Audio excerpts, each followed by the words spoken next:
My guest on this podcast is Mike Frisby, one of my early mentors from about 15 years ago.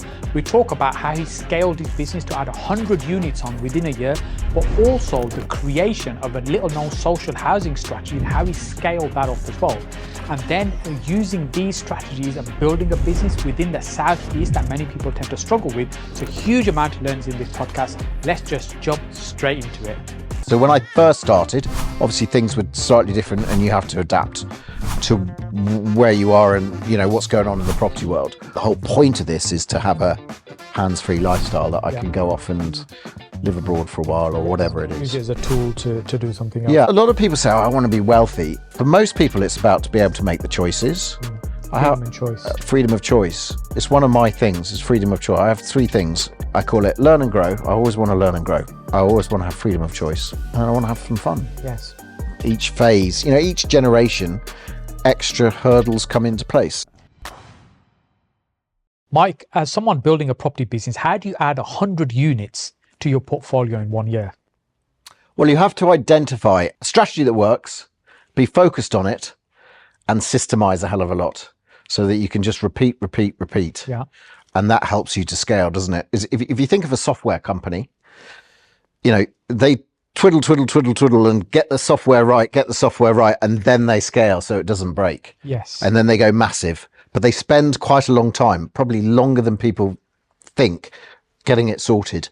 And so I guess that's what I did. I did the same. I was buying and systemize, and then it was like, right, I can now go. I've kind of cracked this nut. I know how to do it, and scaled up. And there was two things I guess I did is I did more projects, but I also then went bigger. Yeah. And combining those things meant I kind of had a bit of exponential growth, I guess. So same strategy in terms of increase the volume and also the number of units. Yeah, so it was a volume.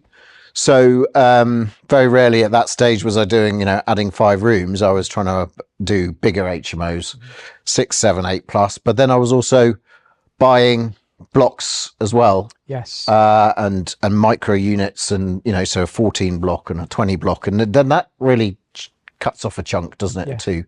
So, yeah, very much, you know, and also the other thing that you had to leverage was, you know, I guess cash as well, because you need quite a bit of cash to do that. You've been doing property about 20 years now. Your portfolio started off in Portsmouth.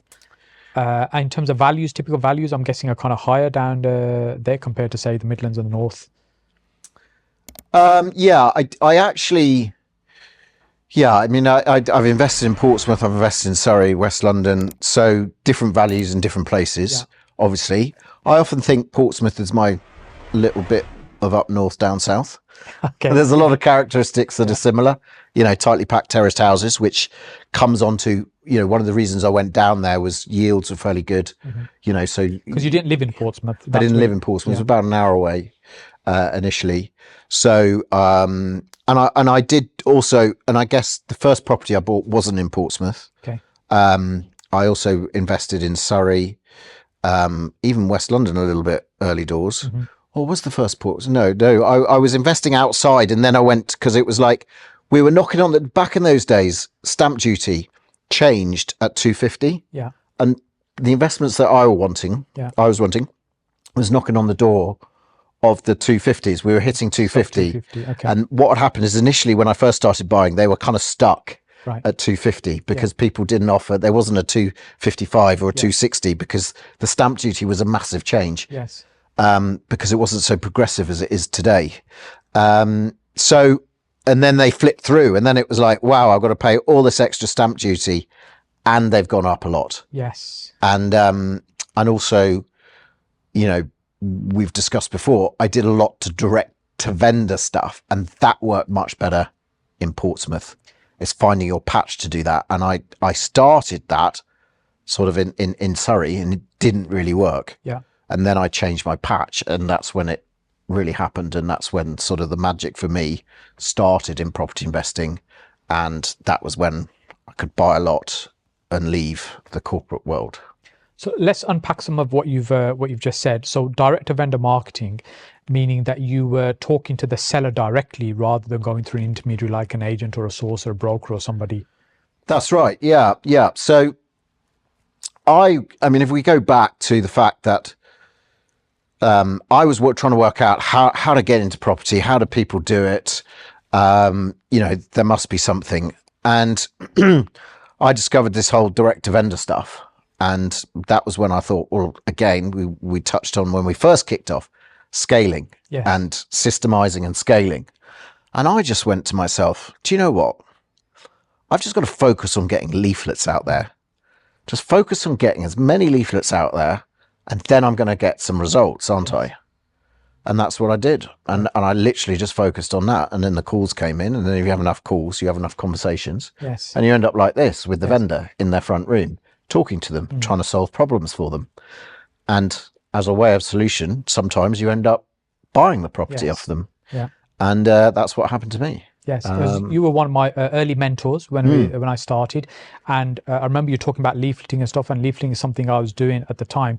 And the thing that really sticks in my mind that I learned from you was about the scale. Yes. So when we were doing 1,000 leaflets and not getting any phone calls, it was a case. It's only when we were doing tens of thousands of leaflets and getting pallets of 100,000 delivered at a time that actually then you start seeing the results. And people used to hear of leaflets. So back in the day, information wasn't as free as it is today.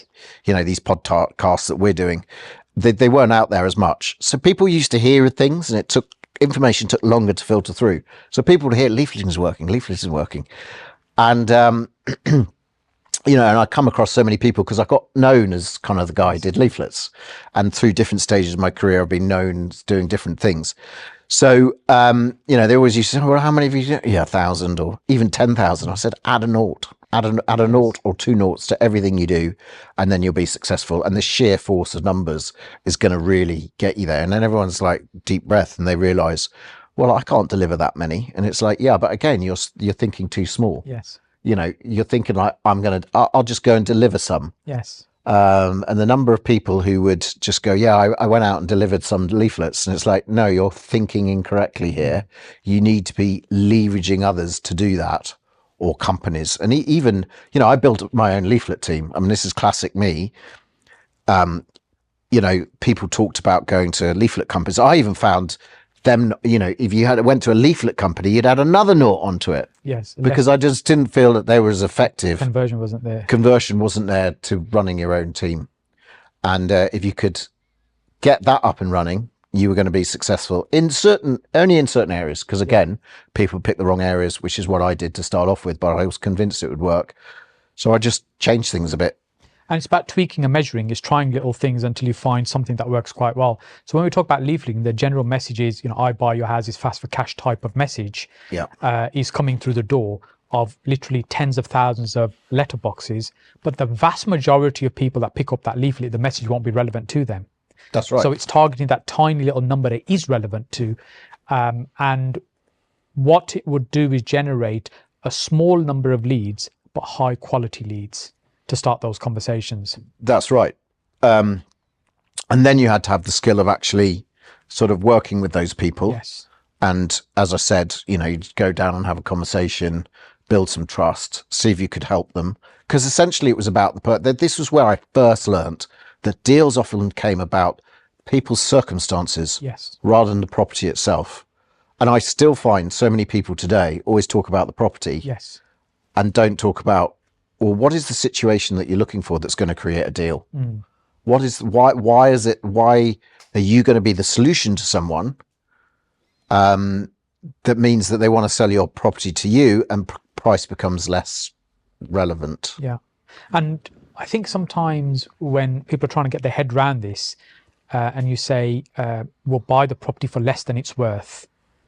And they think, well, I wouldn't sell my property for less than it's worth. Why would somebody else? And you may not be in that circumstance, but there are people that will be flexible in the price because something else is more important to them. As you said, it's trying to uncover that and get to the bottom of actually, what's driving their current situation. How could a solution help them out there? And it could be debt, you could divorce, or many, many things that will create that situation for a seller. Yeah. It's been so many different things over the time. Debt is one of those things, but it is like, I've got an opportunity over here. I need the money. If it's a landlord, or, so many retiring landlords, are they that fussed about getting the bottom, last value out, squeezing? Some are, Some are like, well, I've made so much, I've made good money on it. I don't necessarily need the best. I just want certainty. Certainty is critical. Why do people put properties in auction knowing full well they're probably not going to get, the same as if you put it on through an estate agent? Well, the reason is speed and certainty. Yes. And that once you've got the hammer's gone down. The hammer's gone down in the auction room, it's going to complete pretty much within this timescale. So if you can give that outside of the auction room, then why would you not get auction room or better discounts? Yes. For those properties. Yeah.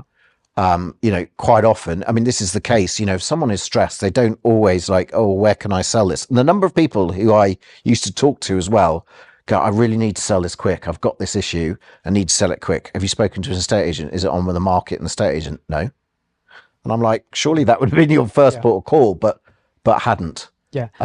It could be that they understand it's going to take time and they want the result now. Maybe. And I also think, and maybe because I've experienced some of this sometimes, is like when you're under severe pressure, you don't always make the right decisions. Yeah. You're not thinking logically, right, I'll get the agent in, see what they say, consider that. Yeah, or you think you have a lot less time than you do, and it needs to be, you're I guess stress and pressure gets to people, and different people have different levels of stress, but like it does, I think sometimes people don't make the sound decision, but ultimately you're trying to help someone. And as long as you go in with that perspective, very much I was always from that perspective. And if that help meant that I would try and buy the house off them, then that's what I would do. Yes. And you were doing this whilst running a full-time corporate position as well? Yeah, initially, but then I took so basically I had a bit of time. So basically I was like very interested. So the story is I always wanted to be an entrepreneur, but I didn't really know what in. And I started out in the corporate world very much in strategy and marketing, and I still love strategy and marketing today. But I guess I was always fascinated by property. I'd bought my own property, gone up a lot in value initially. And I was like, whoa, hang on. Have I just earned more out of that property that I lived in than I did in my salary? Yes. And you go, that was not so hard. Yeah. And of course, back then, and this is more than 20 years ago, we're still talking my own first house, you sort of go, oh, that made me that much money. But then again, it was like lack of knowledge. I didn't know what to do. I was working out, trying to work out what to do. Went to property investment show. That was because there wasn't networking events then either, really. That was the kind of thing. So went there and learned a little bit and blah, blah, blah. And sold an off-plan property by any chance at one of those? Yeah, I was, yeah. That was my very first investment and it went horribly wrong. It wasn't an off-plan property, but it was an investment property. So I got sold. I got the guy who ran the company actually ended up in jail. Right. So it was quite mass scale corruption going on somehow. And I did manage to get out of that. But that was the very first thing that I did because I didn't know. And it seemed like a good deal. And it should have been a good deal. And lots of things about it. But I didn't know the area. It was up in Leeds, actually. So that was the very first property I bought. It was up in Leeds. It was a student property. It seemed on paper as though it was a good idea. But in practicality terms, it wasn't. And some people did, really suffered at the hands of this company. There's probably an enormous amount of learning of going through that process of buying that property, even though it was painful. Absolutely. And I never regretted it because if I hadn't have done that, that led me on to something else, that led me on to something else, that led me on to something else. If you're not in it, you don't win it, do you? And sometimes the theories are just starting. I'll actually start because when you look back in 5-10 years time, your first property is never going to be the best deal, but at least it's got you started. That's right. And I often say to people, just get started. Yeah. Don't overthink the first investment because looking, as you say, in a couple of years' time, you will know so much more than you do today. But one of the ways you're going to learn is actually by doing it. Yes.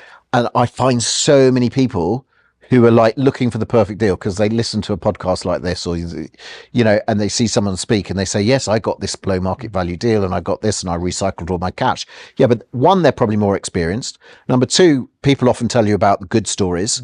And actually when they went into it, they didn't realize, or maybe the market's risen in the period or whatever. Other things have happened. Other things have happened.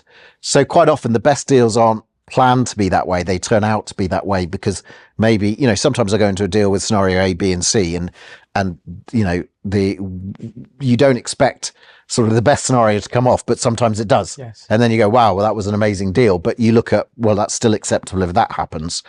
And you take those risks. But I just say, get going, because you learn a lot through it. That's worth the cost in itself. And then you are a property investor. So leaving the corporate job then, was that a kind of conscious decision, or how did that? Yeah, I transition kind of then, orchestrated a little bit of redundant. I kind of orchestrated an exit. It was like planned, because I just thought, do you know what? This is a good opportunity. I think I know what I'm doing now. I didn't, but I think I know what I'm doing now. And I've got like a certain amount of money that I can go out and do this. And and I just thought, do you know what? If I go and do this, what's the worst that can happen? I bought a few properties. I'm going to be better off when I hit the next job. I can go and apply for another job. I give myself 6 months, and I'll try not to go back to work. And that was my key motivation of like doing all of these leaflets and everything. It was like not having to apply for another job, not having to go back to work. And and as we say, 20 years later or whatever, I still haven't gone back to work, and I think I'm unemployable now. But so that was my motivation, and that, and I often say it like that as well. I still say it like that. I haven't had to go back to work, So because I always just wanted to, I guess, run my own business and be an entrepreneur, and I just love everything about entrepreneurism and business.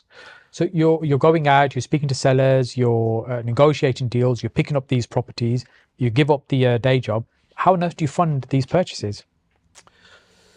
So I was recycling cash exceptionally fast. So when I first started, obviously things were slightly different, and you have to adapt to where you are and what's going on in the property world. Obviously this was pre-credit crunch. Yeah. There are mortgage lenders out there that were happy to lend off value as opposed to purchase price.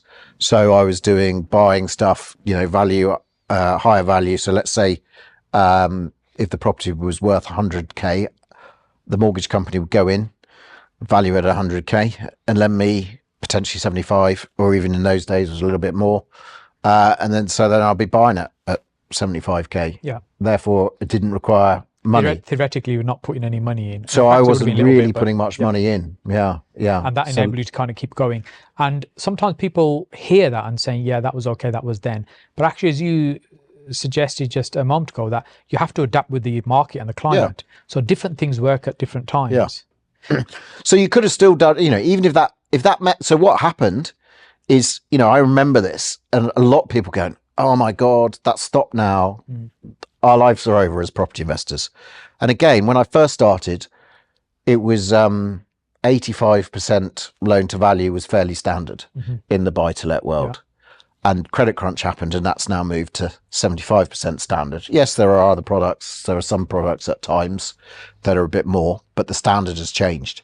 And what happened there, and I remember someone saying, well, what will happen is the deals will just get better. Well, you're forced into better deals. Yeah. And that's what happened. So actually, it wasn't a bad thing. And it was a good thing probably all round that happened. So we all got better deals. We had to go out and find better deals. And then when you couldn't do it immediately, you might have to wait 6 months to refinance. Then you had to go and find some money for a period of time. So that's when you started to talk to investors, or you started to think things. And then when there was no, and at one point there was a credit crunch, so there was very little mortgage lending. So lots of deals, but not much money. Yeah. And then, so at that point, that's when lease options became big. Yes. So as you go through your investing journey, I guess, different things work in the market. Different things work for you. Your circumstances might change, so you get access or do different things. So you have to adapt as time goes through. Yes. But there are certainly things that I'm still looking at and doing at today as I did back then. I did creative, back then as well. I bought a lot of properties within that period of time. That period of time when I was transitioning, what I would say was transition period, and I bought over 20 properties in that period, I would have said. But some of them were like portfolios or blocks of flats, and I still structure and help others structure and look at buying those kind of deals today. Yes. And actually what I was doing then still is just as relevant today. So there's still people that need to sell and are keen to sell. Yeah. It's just the way you structure deals now would be different to how you did them then. So the principles still work. It's not as though actually this no longer works. Yeah, I mean, even buying a portfolio in a way, I can buy it in a similar way that I did back then, because that was less about same day, what I would call same day remortgaging. So I didn't same day everything that I bought in that initial time, just certain properties. So how did the strategy evolve then? You just touched on different types of strategy. How did you then evolve from what you were doing? So then I'd gone out and bought a lot of properties, and in those days no one really talked about cash flow. I always had it in the back of my mind because I was still trying to replace a job, so I wanted money. Obviously cash flow would come from, so money would come, if you got a really good deal, you could cash out. It was called cash out in those days. You could pull money out. So that's just to clarify for somebody watching or listening to this who may not be familiar with what you mean. So for example, if the property is £100,000, you'd agreed to 75. Let's say the bank lent you 85. Well, that's £10,000 extra you're taking out. Yeah, so five would cover the costs, and 5 would be in your pocket to maybe, some people were doing really big deals of cashing out, and that's how people lived off that money for a while. I was always conscious that if you're borrowing, it is borrowing, as you pointed out. I was always conscious it was borrowing rather than actual profit. There were some people were treating it as profit at the time. Yes, definitely, and it was, and that's that's why the bank that mainly did it didn't survive the credit crunch, I think. But then it was like, then the credit crunch happened. So I was merrily doing this stuff, and then the credit crunch happened. So all of that kind of same day disappeared. Lending got tight. The traditional buy-to-let lenders who were falling over themselves to lend to portfolio landlords, as I'd become, didn't want to lend to anybody with a portfolio because they thought, gosh, these guys are going to fall over. So then also the lenders almost like panicked and gone the other extreme. It's like if you were high class, if you were a doctor or a lawyer with no buy-to-lets, we'll lend to you to buy a buy-to-let. We're happy to lend to you. Maybe if you've got 1 investment, 2 investments, 3 investments, but no more than that. And of course, with the portfolio, I was like, no. So then for a while, I was like, okay, let's fathom this out.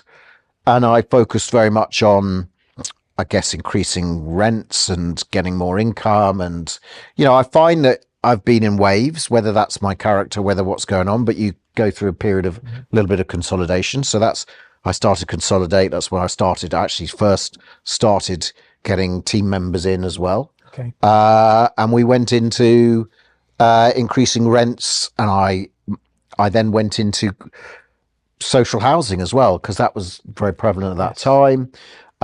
Local housing allowance came in, and I really mastered that. And I worked out how to get good rents out of social housing by helping people, by marrying them up with my property portfolio. And I did that. And then I thought, well, do you know what? I could do this on other people's properties as well. And the other thing that people were saying was, oh, you should go and get lease options. You should. So basically, you secure a price today and buy it at some point in the future, but you take over the mortgage. So I went out and looked and doing lease options. I did some lease options, but there were lots of people who had problems renting stuff, weren't earning enough income or whatever, but they didn't really want to sell. So there weren't many options, but there were leases. Or what some people term as rent to rent. Nowadays it's called rent to rent. But I went out and built a portfolio of, I used to call it lease to let. But obviously then it became popular and people used to talk about it, rent to rent. I've just discovered this thing, rent to rent, and I've been doing that for quite a few years now. And obviously it became popular with rent a big house and let it out room by room.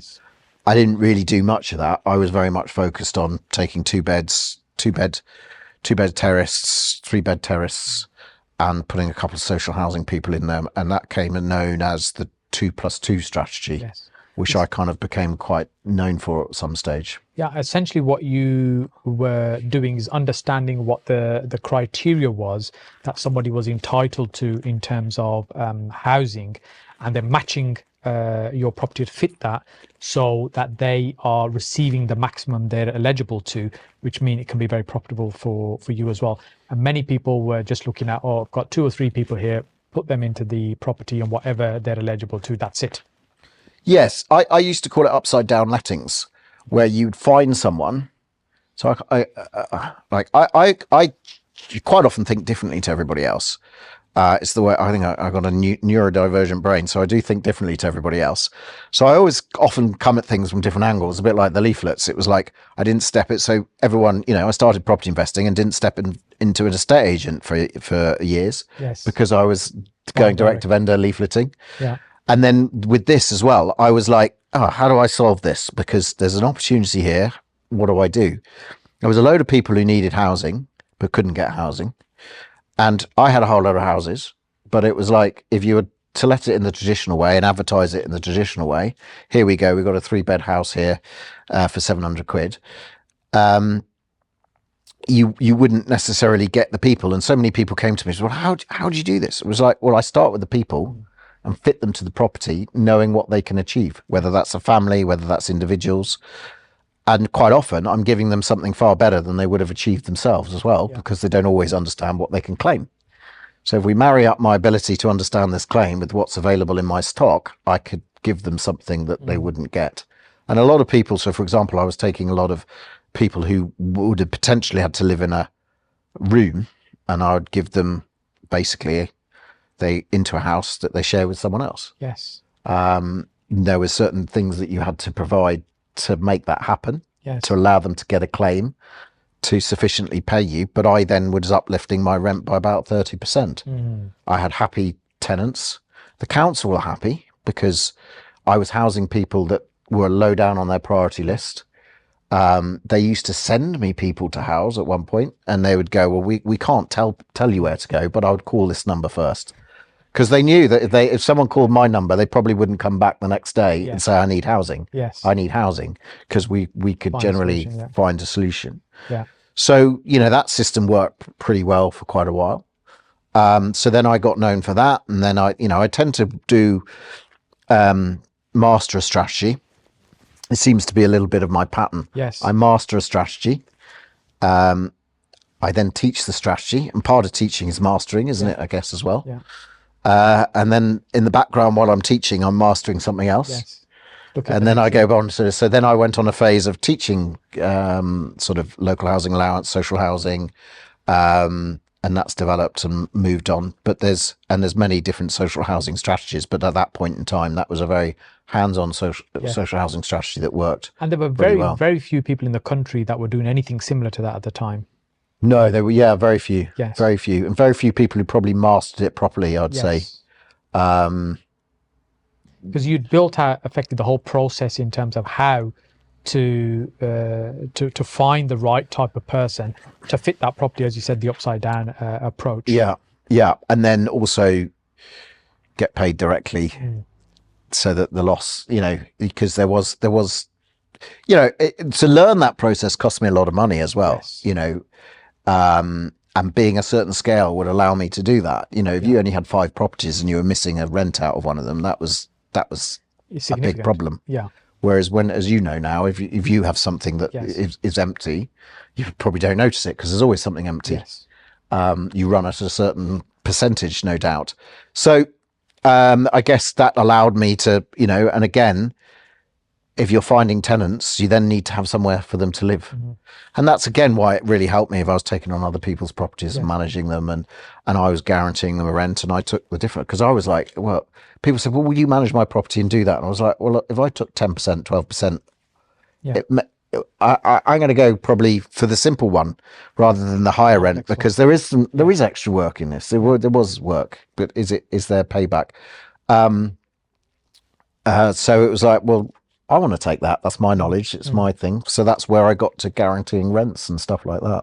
What do you see as the core skill that's underlining all the different things that you've been doing over the time, and as you've kind of transitioned to different things, what do you think it's something that just constantly carry with you through different strategies?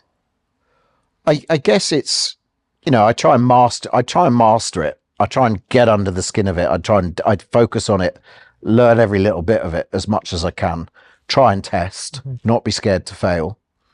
And, I love learning and growing. I mean, that's one of my things. I would say it's one of my core values is learning and growing. And, the day that I can't grow anymore and learn more stuff, I'll feel, life is up for me. It's like, if someone said to me, I'd be so demotivated and so depressed if someone said you can't learn another thing in your life. it's what gives me life. Yeah. So learning and discovering a new strategy and then mastering it and teaching others is what I really enjoy doing. So what is the commonality? One, I guess I have slightly neurodivergent brain a bit. So I call myself, that I think unconventionally sometimes. And I love solving those problems. Yes. I love, there's a problem there. I can see through it. I can solve it. And that's the bit I really enjoy doing. So yes, I think when you are able to take a fresh pair of eyes to approach rather than we have to approach it in a certain way, that you can think, well, why do we do it in this way? Why can't we do it in another way?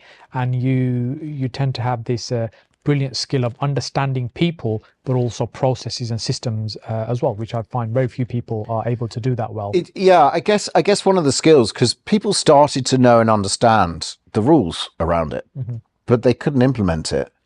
Because they couldn't marry up. And actually, it took me a while because I remember reading it. I remember reading this thing about, oh, that's interesting. But no one's going to want 2 rooms in a house to get a 1-bed rate. But that's really interesting. And it wasn't until later that I kind of like came back to it and kind of like really applied myself. How do I get people into these 2 rooms? And then it was like, it dawned on me. It was like, well, a lot of these, it's not that hard, is it? And I developed a whole like spiel about it, but if their alternative choice is 1 room, surely it's not hard to sell them 2. And if it doesn't cost them any more because their claim is different between a 1-bed and a 2-bed, but that's what they're entitled to, why would they not do that? But you just need to tell them. But if you actually advertised what I was doing in marketing to take the best 2 rooms in this house, no one's going to sign up to that. They're all wanting and believing they can have 1-bed flats, but so guess what I do? I advertise rooms and flats to let, and they focus on the flat bit, but they end up getting some rooms.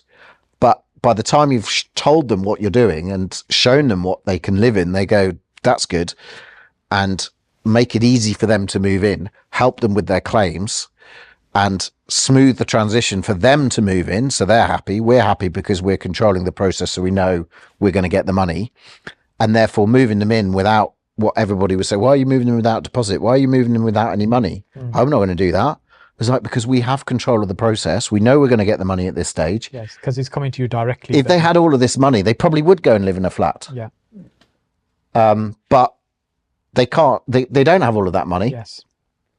And they don't really, especially if you're, people in their 50s, they don't want to be living in an HMO, right? Not the best HMO, not the stuff that we see out there today, with other, people in their 20s who are,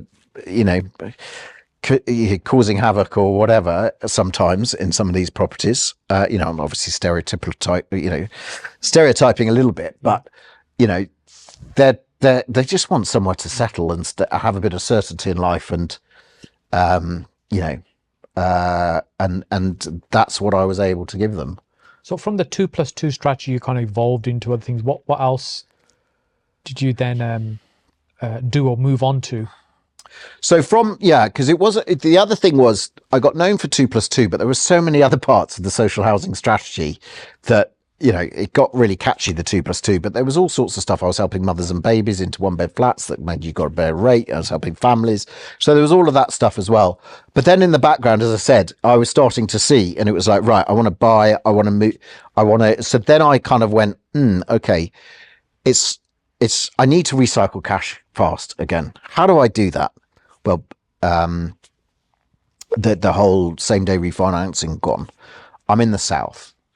You're not going to get the same discounts as I did back in the day. You're not going to get the discounts. It's harder to get the discounts. So what happens if I get a bit of a discount, but I also add some value? So how can I add this value? So that's when I went into, right, okay, well, maybe if I change the use, and this was when Article 4 was cut, it was just starting to hit in places. There was talk about, you could get, you get into HMOs and you could commercially finance, people could be commercially financed. So I went, right, okay, how do you commercially finance? No one, I went around talking to people, not many people were doing it, not many people really knew and understood it. I thought, right, that's what I've got to master. If I master that, that's going to be the next piece of success. So I did that. created a system to do that. Again, started to work out how. So the bit that I felt I really needed to understand is how do banks value HMOs? And I went into it and I talked to the banks, I talked to my brokers, got understood exactly how everyone valued HMOs. Then I could work out what I can afford to pay for them, what the refurb was, etc. Does that give you the certainty of the end number? Yeah, and then my broker used to say, well, that's the 12th one, right? Dead on. It was like, no one else does this. And it was like, so it's mastering those techniques that allowed me, and you said, how did you scale? Because I had certainty what everything was going to be. Because I could predict what it was. Because if I knew what the rent was, I knew what the value was, I knew what was going to happen. And if you can take out the variables, the risk goes down. So again, lots of people are like, Article 4, terrible. Why is it terrible? I think it's great. The reason I like the Article 4 in my area, because it didn't ban me from doing HMOs. It just made it harder. And loads of people weren't prepared to go through that toughness, that testing. So yes, the first time I did it, it was a bit of a risk.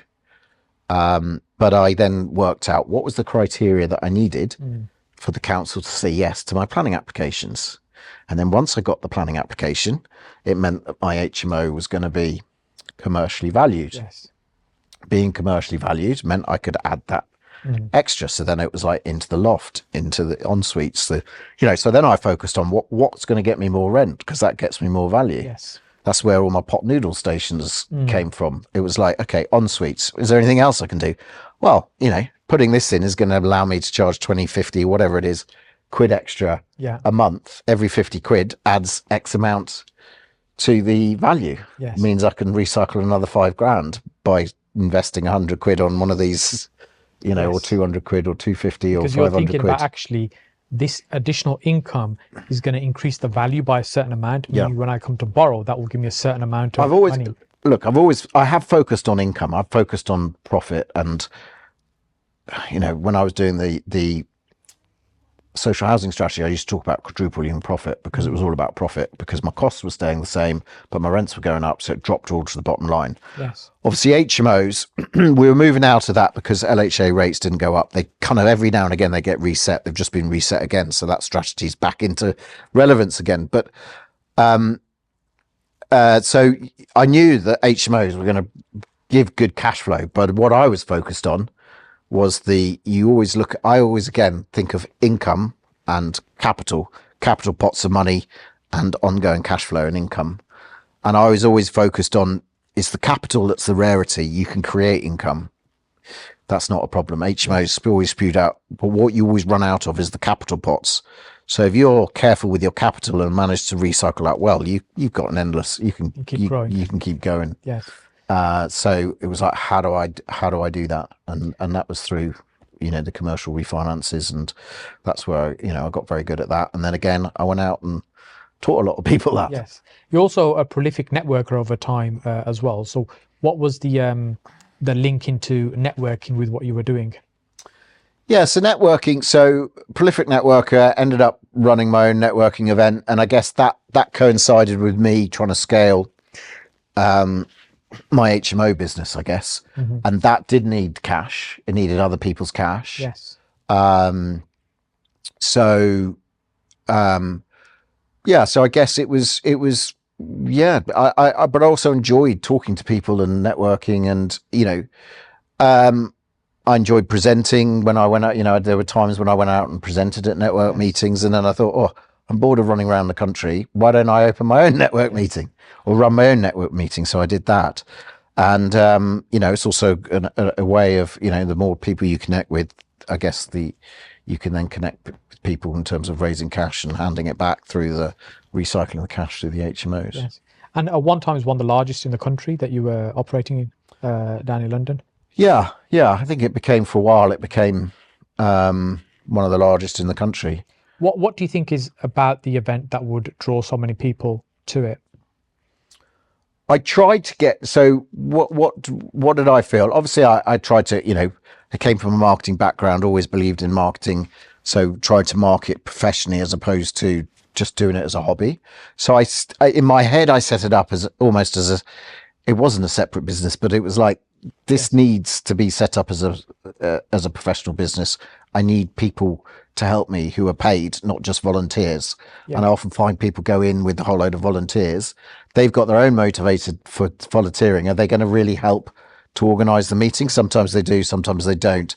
So it was like, I need to be able to run this professionally. So one, it was like mentally regarding it as a business in itself. The other, sorry, what was I've lost track of the question now. So in terms of why the meeting was so popular and attractive. Yeah, and then apart also from you being very modest as amazing host. And the other thing was to try and get interesting topics in there, and that probably wasn't talked about at other events, so that people were drawn. I found that people were often drawn by the speaker. I also tried to get people who are real as well. So sometimes there was 2 slots. Just maybe the smaller slot was someone who was not known on the speaker circuit, was just an investor. It would be like, come and speak. Yes. Although that wouldn't be a name to pull, it would be interesting and relevant to the people in the room. And then you might have someone who was known and didn't speak in loads of places, and it was probably utilizing connections I'd built up over time to get them to speak. And when there was a relevant topic, so for example, one of my busiest meetings was when I invited Ranjan along, Ranjan Bhattacharya, to talk about the whole of the Section 24, the interest being applied. People were trying to fathom that out. He claimed he'd got this sort of solution, and what he was doing, because it meant he has a big portfolio. I'd known him for years, so I brought him along to the meeting, and that the numbers were massive. Yeah. And out the back of that, I think he came to that meeting, and it was in London, and it was like I think he went, I want to get back into networking after that. And he then went, Mike, I'm going to open up the Baker Street property meet. I said, oh, okay. Yeah. And it's going to be quite close to your meeting. Oh, okay. And then I think he came to present and he goes, but I only want it to be quite small. It's going to be about 50 people or something. So, okay, I don't want it bigger than that. And then it was like, oh yeah, Mike, yeah, I've decided to move it into the room that you're in. It's like, oh, okay. Yeah, because we've got a lot of people coming. Okay, but so and of course now he's like he's the big one in London now. Yes, yeah, very big meeting. I'm speaking there next month actually. Oh, okay. So I think networking is a phenomenal way not only to grow your knowledge, but meet like-minded people, be in an environment with so many other people that may be on a similar mission as well, and a great way to connect with people who might be looking to invest as well, or the people who've got deals. There's just so many opportunities that come from a networking environment that which is why I love doing it. You've heard the phrase, your network is your net worth, and you'll also hear it in this particular podcast as well. That's because people in property recognize the importance of being connected with other people. Property is a people business, and that's the reason I've been running a networking event for over a decade now. Each and every month we bring like-minded people together, an opportunity for you to come along and meet some of those people, and also learn from other people on the stage, learn from myself as well. So make sure you book onto the next meeting. We're on the 3rd Tuesday of every month in Birmingham. Now let's get back to the podcast. Yes. For me, it was also like, being able to spend a tiny bit of time with some of the speakers, if the speaker was big. So as you say, environment is critical. So if you're starting out, it's critical to go to these things because it really helps with belief and mindset. This is possible. Because if you're hanging around with people who aren't property investors, so many people are so negative about that. So you need to be in an environment where it's the same, whatever you are. And it's just whatever you are, get into an environment, whatever you want to do in life, of other people that are doing those things, and it'll really help you. Yes. And that environment is critical. It's part of my sort of, I guess, model of success is get in an environment, find the people who are doing stuff, learn from them, and be around them. Yes. And that's why I enjoy chats like this. Obviously we had a caught up with a coffee, and it's like, we were both saying, what are you doing? Yeah. Because we both want to know and see what each other are doing. And it's a very open community that people are very open to sharing what they're up to and stuff. Like if I'm sharing with you what I'm doing, I don't feel threatened that you're going to pinch some of my ideas or I'm going to pinch some of yours. It's a very open community, and that was quite a surprise to me. My background is in IT, and we did very little sharing at the time. I was just amazed at how much people were open and helpful. Yeah, for some reason in property that seems to be the norm, and it's not. And I forget now that I've been around it so long, and I move so often in those around being surrounded by those people. I forget when I get into a different environment that it's just not like that. Yes. And I kind of take it for granted a little bit. But it's brilliant to be around. You know, again, surrounding yourself with open-minded, supportive people as opposed to negative Nellies. Yes. It's great, isn't it? So that, you know, that's a positive thing about the property network and world. You're starting an online community now as well. Yes, so that's one of the reasons why I think, you know, I'm wanting to open up. I'm opening up a property. It's called the Property Investing Community. It's an online community where there's going to be lessons to learn. So it's kind of doing the same format but online, where people can connect with each other, talk to each other, learn what other people are doing, getting inspiration. So posting your successes, posting if you've got, you know, if you have a deal to sell, maybe if you want to, you know, invest in something. But also there's going to be some, you know, some lessons and teachings in there, and presentations and interviews and all of this kind of stuff. Yes. Just to have a font of knowledge and community within there. And I think the community element, the environment, is critical to success. And I just think, you know, these days, you know, life changes, life moves on. You know, having online platforms, especially I think the younger generation, quite, you know, that's where they're used to learning, we're interacting, and in some way, you know, some people find it a little bit intimidating turning up to a big room of investors. And online, you can just have a spot. Some people have busy lives; they can't take the evening out. Maybe they want to put their kids to bed. And then they can go on to the community. You know, it suits much more different. accessible. It's so much more accessible.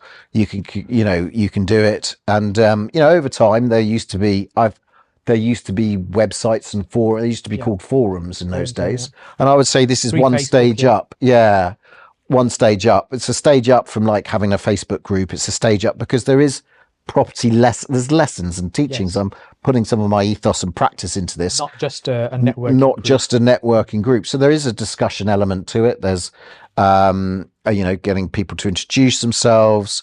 There's rewards for contribution in the community as well, so people can start to get a bit of time with me if they want to.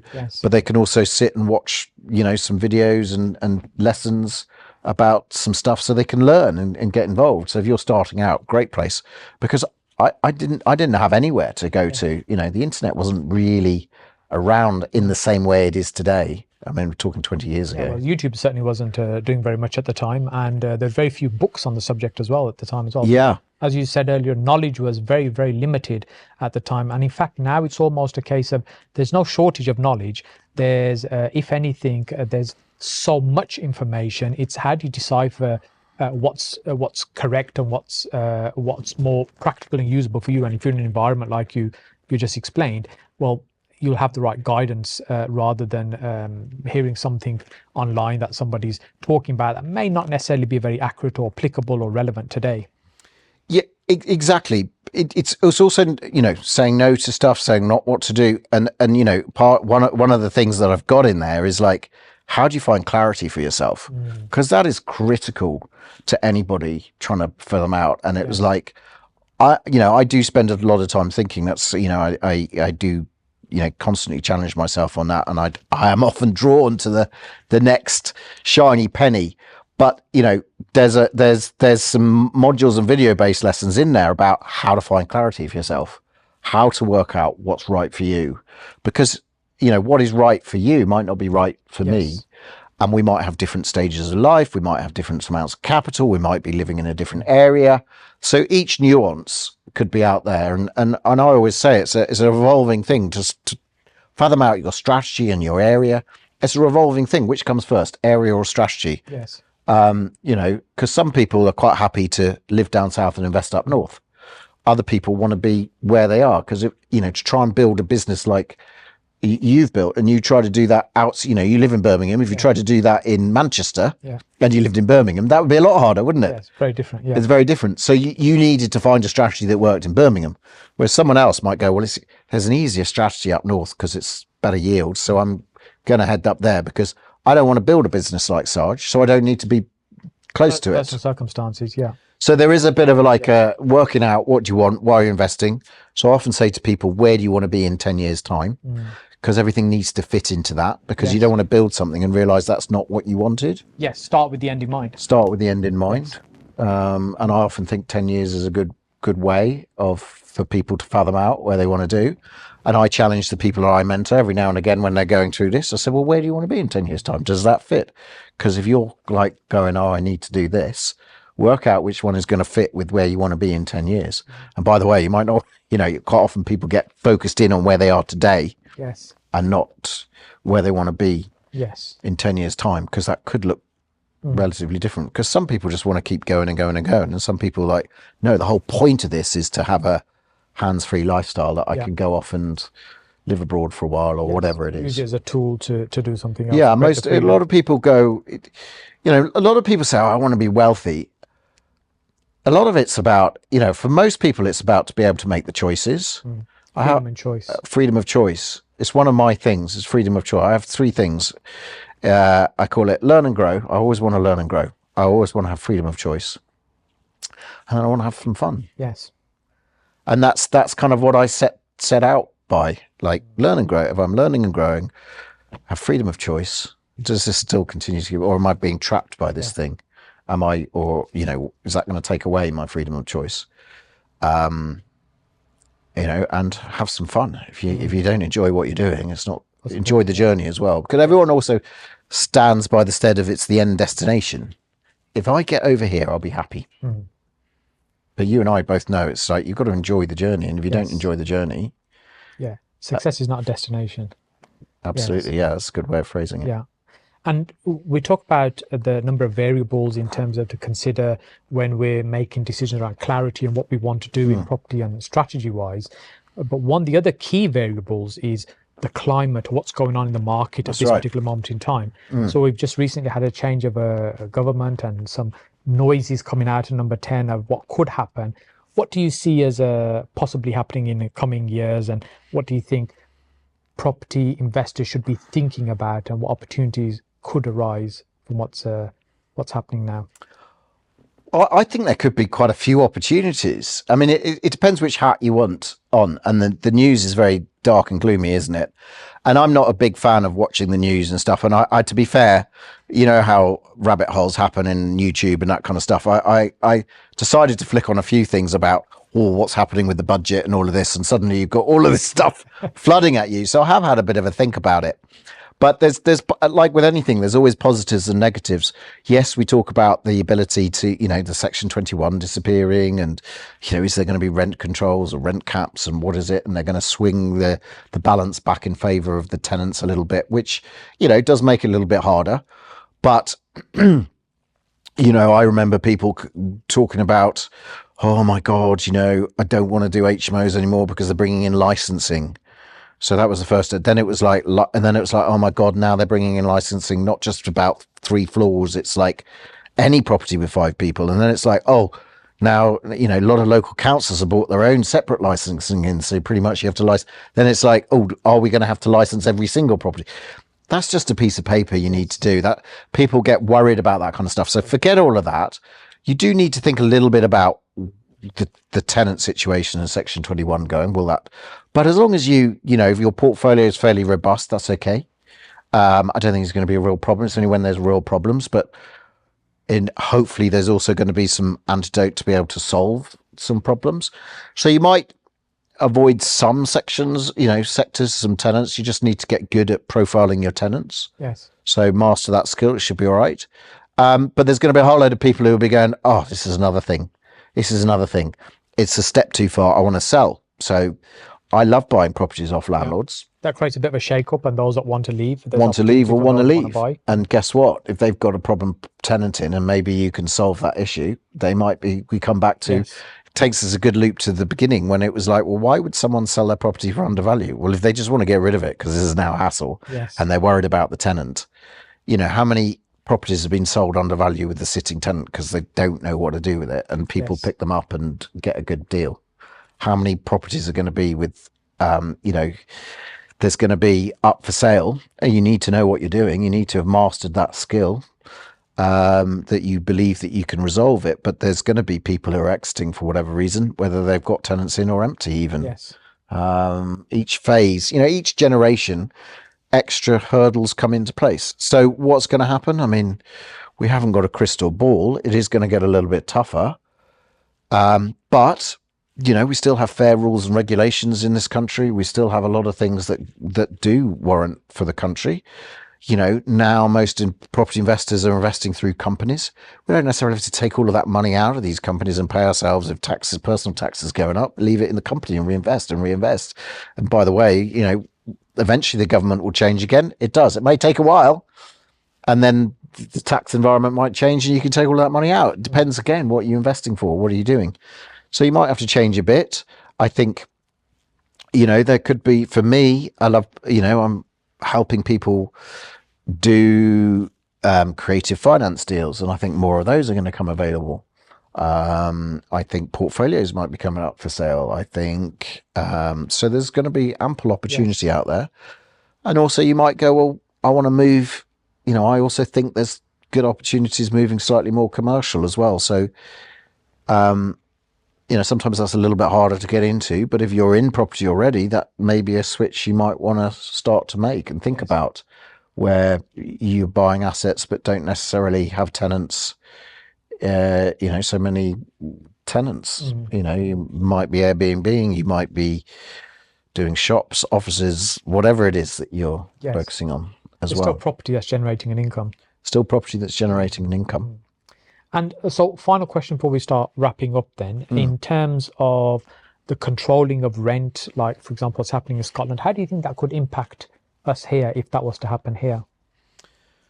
I think, you've got to be prepared a little bit. So you've got to be, I think you do have to understand. So, if you've got rents that are under rented at the moment, I would certainly be reviewing and putting up to prepare that you might not be able to there might be a cap on how much you can put it up in future.